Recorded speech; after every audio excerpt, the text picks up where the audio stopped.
پښتنې چې زلفې لنډې کړي مالیاره پښتنې چې زلفې لنډې کړي مالیاره ستا ګلونه و بیا څوک دي په کمڅو کې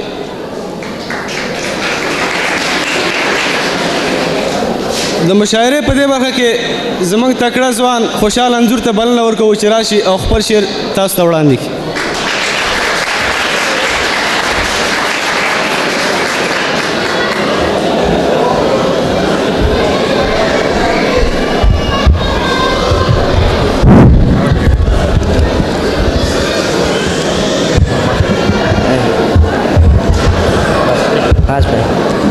د ټولو مشرانو او د ګرانو مېلمنو په اجازه خوږه پښتو ده بله ژبه زه ویلی نه شم خوږه پښتو ده بله ژبه زه ویلی نه شم مورنۍ ژبه ده زما بله زغملی نه شم چې به خوراک که هر څوک وکري اغزي په لار کې ژوند په پښتو دی بې پښتو ژوندون کولی نه شم پښتو به وایم خلک وایي د دوزخ ژبه ده زما یقین دی بې پښتو جنت ته تللی نه شم پښتو مې ننګ پښتو مې پت پښتو غیرت ده زما که یم پښتون بې له پښتو پښتون کېدلی نه شم تشکر